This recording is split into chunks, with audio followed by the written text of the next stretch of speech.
Sehemu ya tatu ya umuhimu wa Sabato, na tunasoma katika kitabu cha Kumbukumbu la Torati 15 Kumbukumbu la Torati 5 mstari wa 15 pale ama 16 15. Nawe utakumbuka ya kuwa wewe ulikuwa mtumwa katika nchi ya Misri, na ya kuwa Bwana Mungu wako alikutoa huko kwa mkono wenye nguvu na mkono ulionyooshwa. Kwa sababu hiyo Bwana Mungu wako alikuamuru uishike Sabato. Naona sasa Sabato umuhimu wake katika Agano la Kale. Bwana anawaagiza Waisraeli kwamba watakumbuka jinsi ambavyo aliwatoa katika mkono wa Misri. Inaonyesha kwamba Bwana aliwatoa kwa mateso, Bwana aliwatoa kwa shida, Bwana aliwatoa kwa matatizo, na kwa sababu hiyo wakae siku ya Sabato wakikumbuka kazi kubwa aliyoifanya Mungu kwa kuwatoa pale Misri. Kwa hivyo leo inamaanisha siku ya Sabato unafaa unakaa, unaangalia, unafikiria pale ambapo Mungu amekutoa, kwa matatizo aliyokutoa. Kama kuna ugonjwa ambao amekuponya, siku ya Sabato unakumbukia ulivyokuwa ukiteseka. Kama kuna amani ambayo hukuwa nayo lakini leo uko na amani, siku ya Sabato unakumbukia jinsi ambavyo Bwana amekupa amani. Wale ambao wana gari, unakumbuka jinsi ambavyo ulikuwa unanyeshewa, lakini leo hii unafurahia kwenda kwa gari bila kufanya nini? Kunyeshewa. Kwa hivyo siku ya Sabato ni siku ya kupumzika sawa, ni siku ya kumkaribia Mungu sawa, lakini pia ni siku ya kukumbuka yale ambayo Bwana amekutendea. Asante sana. Okay, ipo msimulizi ama pia mazoea ambayo watu wako nayo ama tumesikia kwa watu wanasema kuwa venye Biblia inasema kuwa siku ya saba ni siku ya kupumzika, hauruhusiwi kufanya kazi yoyote. Wapo wengi ambao wanasema pia hauruhusiwi kupika, hauruhusiwi kusafiri. Yaani kazi zingine vipi kwa Sabato? Hauruhusiwi kufanya kazi yoyote tu, ikiwemo hiyo ya kupika. Tuelezee na twende kwa maandiko ili watu wakaweze kuelewa zaidi, pia msikilizaji akawa na ile hali ya kuelewa kabisa kwa maandiko. Asante ndugu mtangazaji, nafikiri swali zuri sana. Na tukifika hapo itaonyesha kabisa kwamba hata wanaozingatia Sabato hawakamilishi ama hawafikii ukamilisho wa hiyo Sabato. Kumaanisha mwanadamu amepungua, hana uwezo wa kukamilisha kile ambacho Mungu alitaka kiwe. Naona sasa ili nijibu, na kabla nijibu swali lako, umezungumza vizuri kwamba siku ya saba. By the way, tunafaa tuelewane kwamba ni siku ya saba ambayo hatujui leo ni siku gani. Kwa sababu gani? Jumamosi ndio Sabato yetu, tunajua hivyo. Lakini siku ya kwanza ambayo ni Jumapili, utaratibu huo nani aliuleta? Warumi. Ndio. Uongozi wa Kirumi uliokuwa unatawala wakati ule ndio uliweka siku ya kwanza ni Jumapili, siku ya pili ni Jumatatu, hivyo mpaka siku ya saba Jumamosi. Lakini wakati Mungu mwenyewe anasema siku ya saba, nani anajua siku ya saba ni gani? Nani anajua siku ya kwanza ni gani? Ni Warumi ndio wakaweka siku ya kwanza, wakazipatia majina mpaka siku ya saba, na tunafuata tu kwa sababu ni utaratibu uliowekwa, ndio huo ambao tunaufuata. Sasa mtangazaji ameuliza, je, siku ya Sabato haufai kufanya kazi yoyote? Kulingana na sheria za Musa na kulingana na amri, haufai kufanya kazi yote, hata kupika. Mimi nakumbuka wakati nilikuwa nakuwa, wale wenzetu waliokuwa wanafuata Sabato sana, hata kupika hawakuwa wanapika. Walikuwa wanapika chakula siku ya Ijumaa, kinatunzwa na watu wanakula siku ya Jumamosi. Siku hizi wenye kufuata hizo sheria hata hawazifuati kabisa mwisho. Inamaanisha hata siku ya Jumamosi bado wanapika tu. Lakini tuzungumze maandiko, si watu. Biblia inasema katika kitabu cha Kutoka 16 mstari pale wa 23, Biblia inasema Akawaambia, ndilo neno alilonena Bwana, kesho ni starehe takatifu, sabato takatifu kwa Bwana. Okeni mtakachooka na kutokosa mtakachotokosa, na hicho kitakacho wasalia jiwekeeni kilindwe hata asubuhi. Basi wakakiweka hata asubuhi kama Musa alivyowaagiza, nacho hakikutoa uvundo wala kuingia mabuu. Musa akasema, haya, kuleni hiki leo, kwa kuwa leo ni sabato ya Bwana, leo hamtakiona nje barabarani. Kiliandaliwa siku gani? Siku moja kabla ya sabato. Na haya ndio maandalizi ambayo yamekuwa yakifanyika, kwamba mtu akijua kesho ni sabato, basi wanaandaa kwa ajili ya sabato yenyewe. Hilo ndio naweza nikasema. Kwa hivyo kama ukifuata sabato ya kwamba lazima utii na kufuata hiyo sabato, inamaanisha basi haufai kupika hata siku hiyo ya sabato. Asante sana. Kwa hivyo kumaanisha kama tunafuata sabato tuko na kazi ya kufanya, msikilizaji wangu na pia mtazamaji ambaye unatutazama YouTube na tufuatilia YouTube. Ningependa nitoe hili swali hili kwa kufuatiana. Yesu ndio mkubwa wetu ambaye tunamfuata, na pia tunafuata chenye Yesu alikuwa anafanya. Katika hii sabato kuna sehemu kulikuwa na tetesi Yesu akafanya muujiza ama akasaidia mtu siku ambayo ni ya sabato. Swali langu niliweke hivi: Yesu alifuata utaratibu wa sabato au hakufuata utaratibu wa sabato? Niruhusu niseme na neno hili kwamba jambo la kwanza, wakati Yesu yuko duniani, bado agano jipya halikuwa limeanza, kwa sababu kifo cha Kristo pale msalabani, hapo ndipo agano jipya limeanzia. Kwa sababu wakati amekufa msalabani, Biblia inasema kwamba akabeba mwana-kondoo, akabeba damu yake mwenyewe, akaingia katika madhabahu yasiyotengenezwa na mikono ya mwanadamu, akawakilisha ile damu, na ile damu ikawa sasa ndio agano jipya. Kwa hivyo kifo cha Yesu Kristo ndio mwanzo wa agano jipya. Unaona? Kwa hivyo wakati Yesu ameishi duniani, ameishi wakati ambao sheria za Musa, utaratibu wa Kiyahudi ulikuwa unafanya kazi. Kwa hivyo yawezekana akiwa mdogo, akikua, alikuwa anaenda kwa sinagogi siku za sabato, alifuatana na wazazi wake na akaenda katika mafundisho siku ya sabato. Hata wakati amepatikana pale kanisani, amena sinagogini, akaachwa na wazazi, basi ilikuwa ni utaratibu wa Kiyahudi na yawezekana basi alifuata siku hiyo. Lakini sasa, pamoja ni kwamba akiwa kwa wazazi wake alifuata, ni vizuri tuelewe ni Yesu mwenyewe anasema nini kuhusu sabato. Yesu mwenyewe anasema nini kuhusu sabato? Sasa nisome hapa Mathayo 5 mstari wa 17. Mathayo 5:17. Biblia inasema, msidhani ya kuwa nalikuja kuitangua torati au manabii. La, si kuja kuitangua bali kuitimiliza. Kwa maana amini nawaambia, mpaka mbingu na nchi zitakapoondoka, yodi moja wala nukta moja ya torati haitaondoka hata yote yatimie.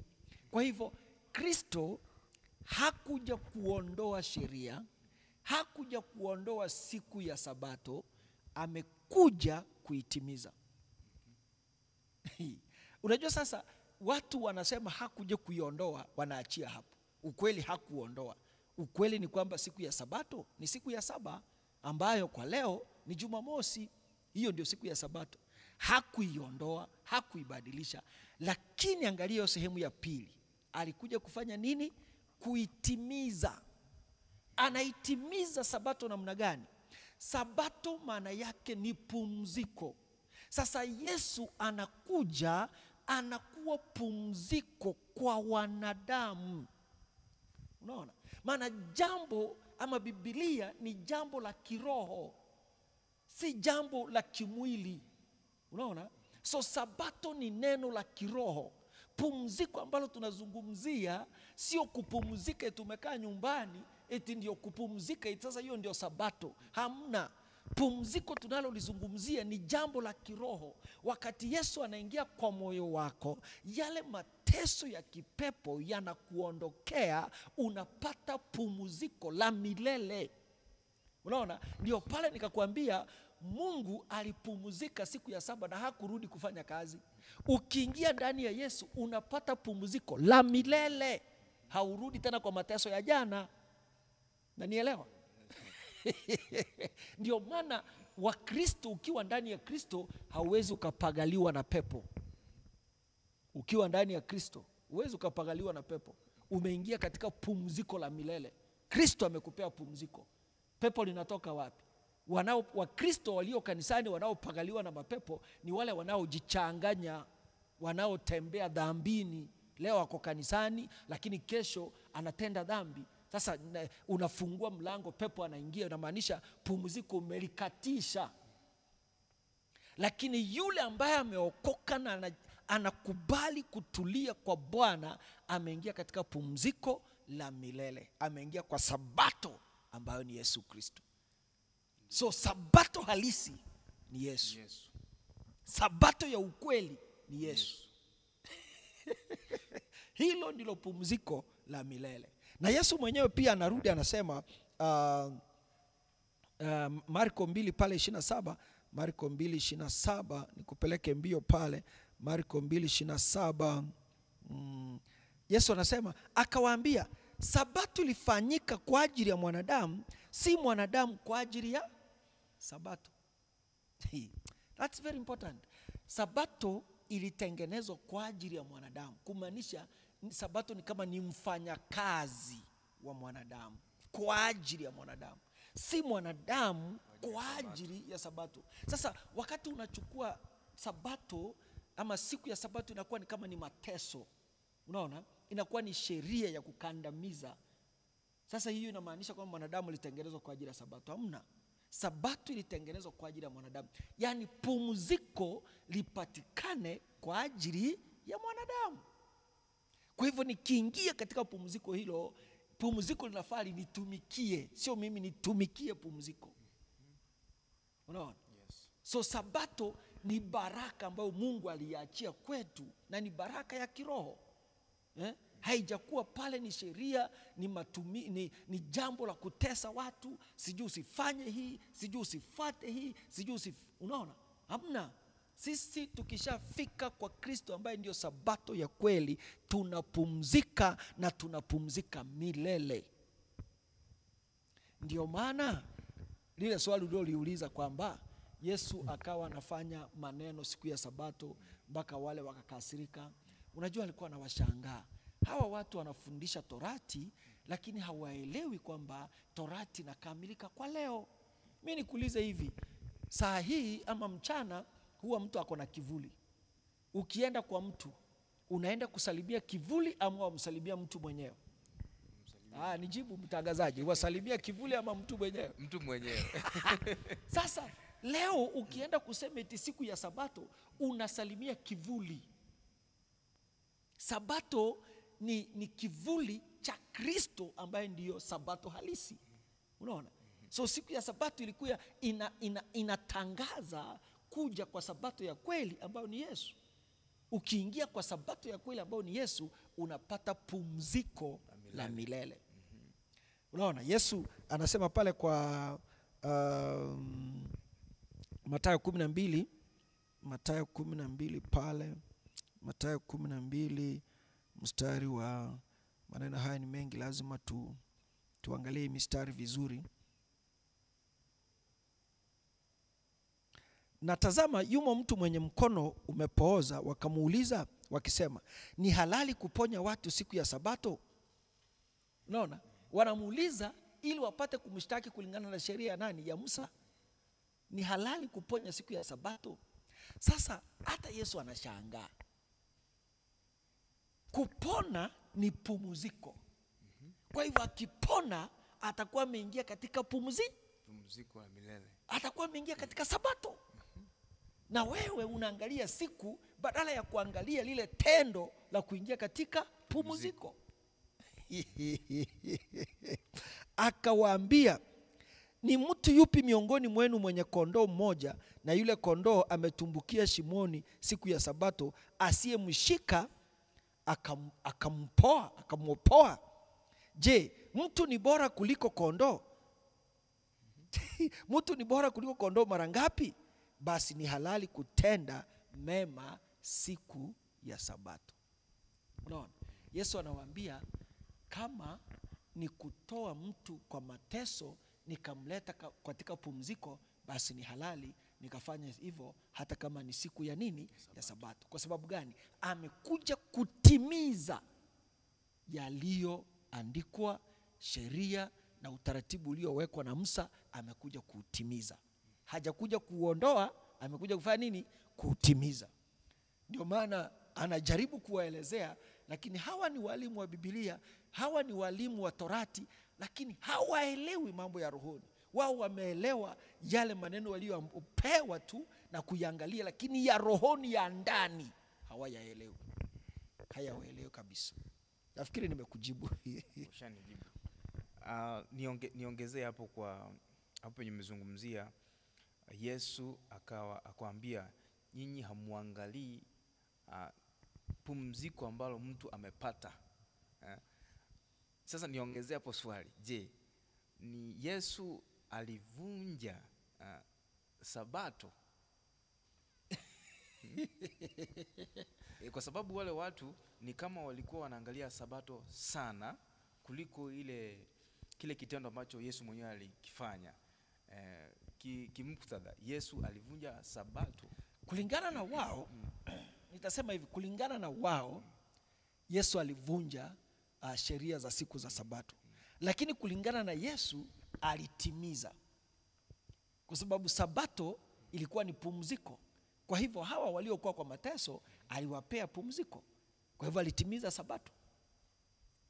Lakini kulingana na Mafarisayo na waandishi, na Yesu alikosea sana.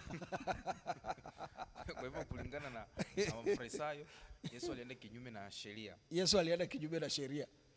Okay, twende kwa sababu ya muda pia.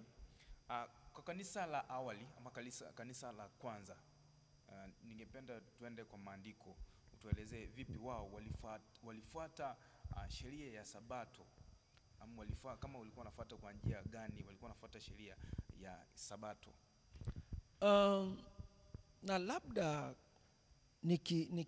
nikiongezea hapo kabla tuende kwa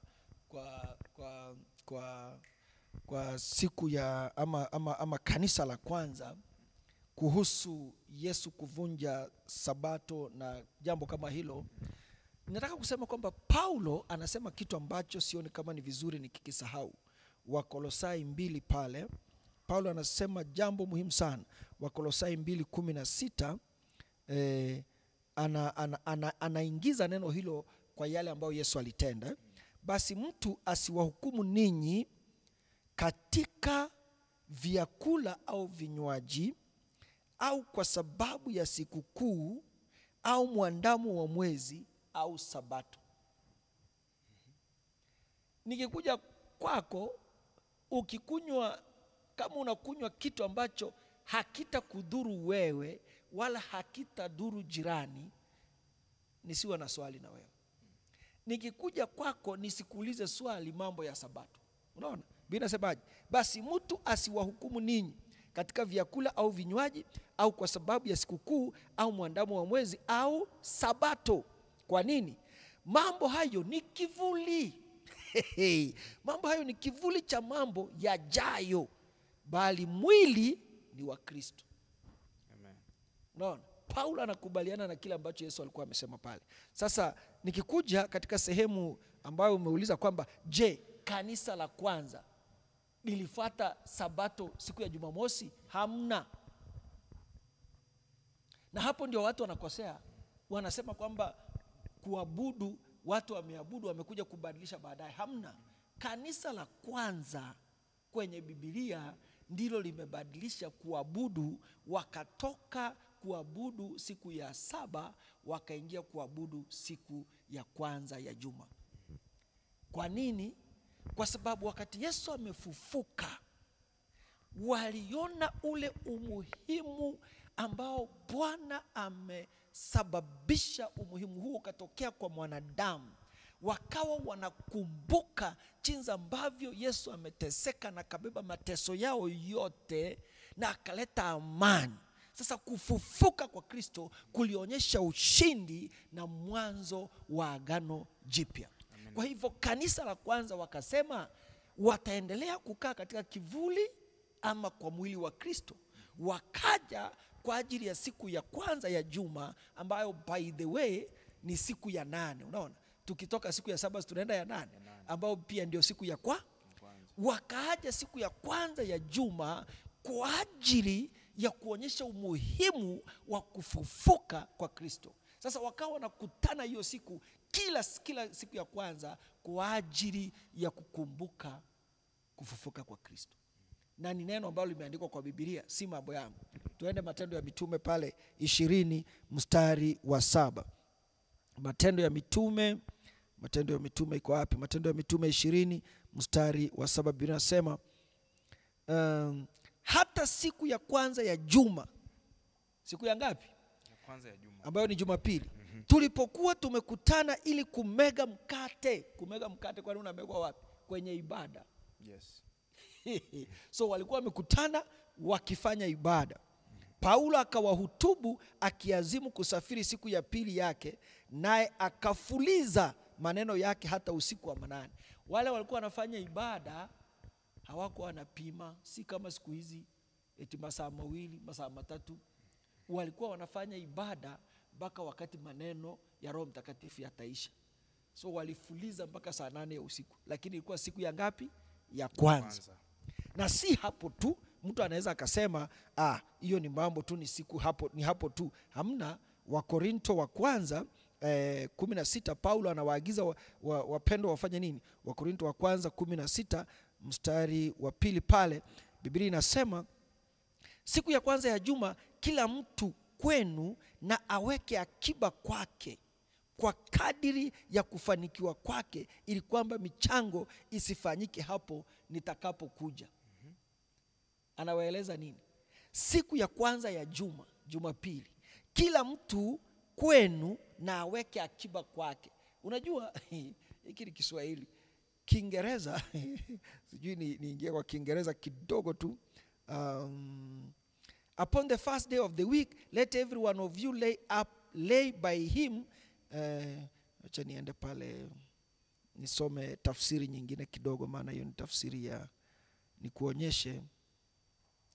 Wakorinto wa kwanza 16 tunachukua muda, lakini 16 mstari wa 2.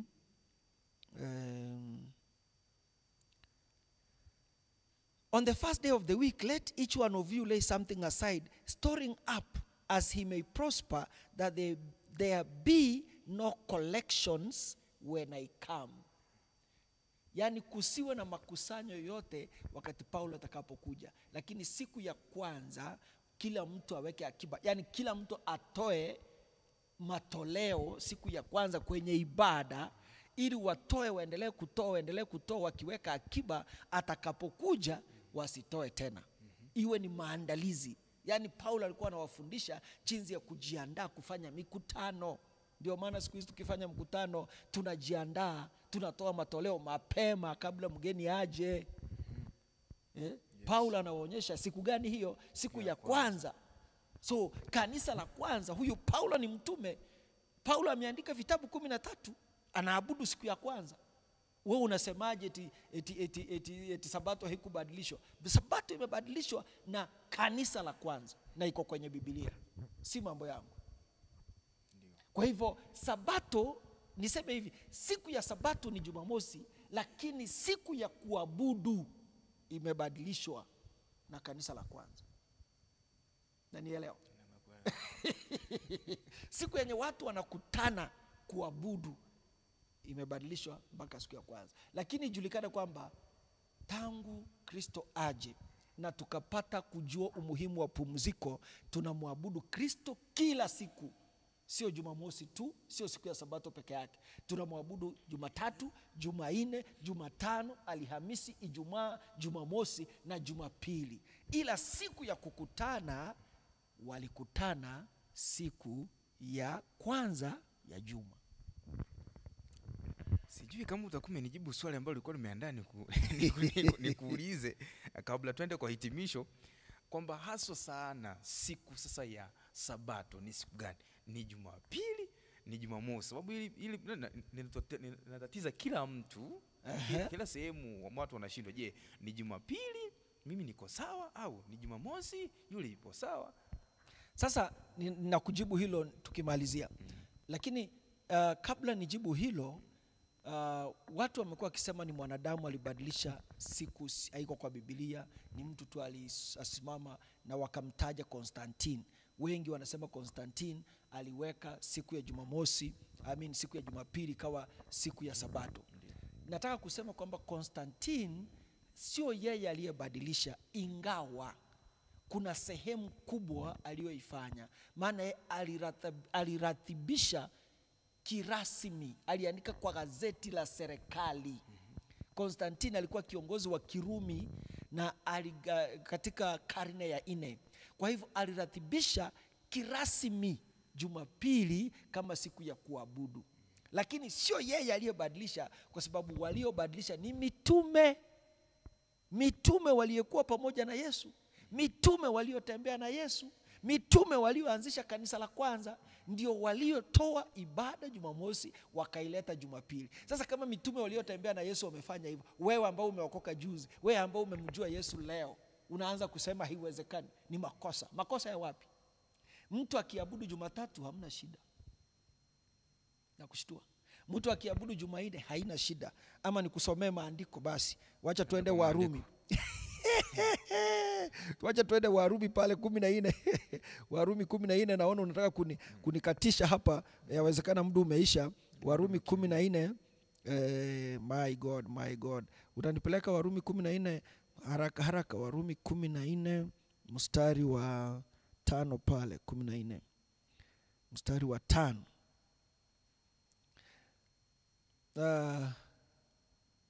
Kuanzia mstari wa wewe unani unayemhukumu mtumishi wa mwingine?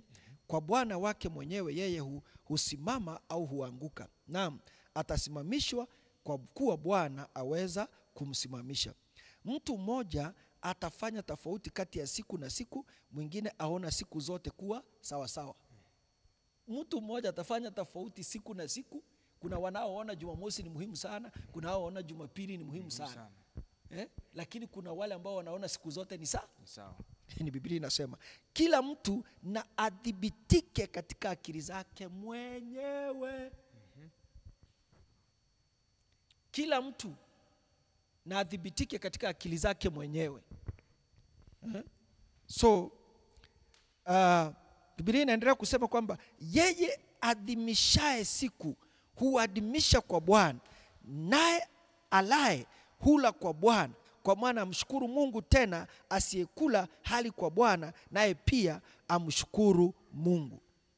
Kwa hivyo Paulo kitu ambacho anasema ni kwamba siku sio shida tena, siku sio tatizo tena, lakini ni kwamba tunafanya nini? Kila mtu adhibitishe kwa akili yake mwenyewe. Hivyo ndivyo Biblia imesema, na jinsi ambavyo umesema, kwa sababu muda wetu umeenda, niweze kufika mwisho katika Waebrania. Nisome tu Waebrania 4 nikimalizia, mpendwa, kwa sababu muda wetu umeenda. Waebrania 4 iko wapi hii? Waebrania 4 Waebrania 4:9 pale. Binasema basi imesalia raha ya Sabato kwa watu wa Mungu, kwa maana yeye aliyeingia katika raha yake amestarehe mwenyewe katika kazi yake, kama vile Mungu alivyostarehe katika kazi zake. Basi tufanye bidii kuingia katika raha ile, ili kwamba mtu yeyote asije akaanguka kwa mfano huo wa kuasi. Unaona raha ile ndio gani? Kuna sabato inayokuja sasa, tukiingia mbinguni, matatizo ya ulimwengu hayapo, shida za ulimwengu zimeisha, tutaingia katika raha ya milele. Amen. Ni kupatia nafasi hii uhitimishe, kwa sababu pia muda umetuacha kabisa.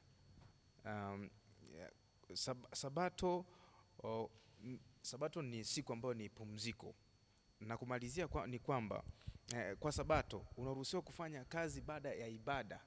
Yaani ukimaliza ibada kuna kazi ulikuwa umeacha kidogo, alafu baada ya ibada unataka ukimbie uende uimalizie.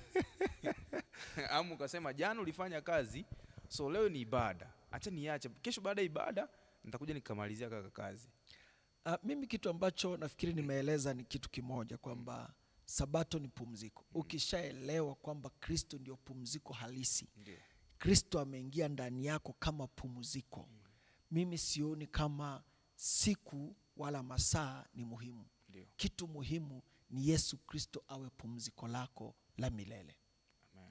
So hata ukimaliza ibada ukaenda nyumbani na ukashika kitu fulani ukafanya, sioni kama mtu anafaa kuhukumu kwa hilo, kwa sababu kitu muhimu, je, pumziko ambaye ni Yesu Kristo yuko ndani yako?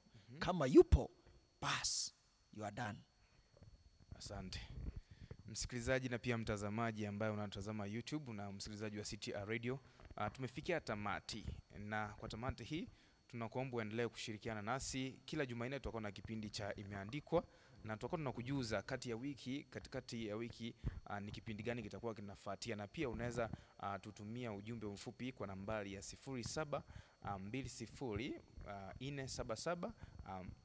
0720477620 kwa ajili ya kutupea swali ambalo unahitaji tulizungumzie kwa kipindi kijacho. Finally, nikupatie nafasi umalizie mtumishi wa Mungu. Nashukuru sana kwa ajili ya kipindi hiki, mpendwa msikilizaji na mtazamaji. Jinsi ambavyo tumesema, unaweza pia ukatupata katika YouTube ukaweka comment yako, ama katika Facebook ukatuambia lile swala ambalo unataka tuliangazie, maana tuko hapa kuchimbua maandiko na kuleta ufahamu katika neno la Mungu. Na kama uko na swali la kuuliza, basi nafasi ni yako, fanya hivyo katika comment hizo, ama katika simu kupitia kwa WhatsApp, tutakuwa tunafanya. Mungu akubariki, na naomba na kuombea kwamba uelewe sabato halisi ni Yesu Kristo, na huyo atatusababisha kuingia katika pumziko la milele na milele ambalo ni pale mbinguni katika kiti cha enzi mbele za Baba. Amen. Shalom, Mungu awabariki sana.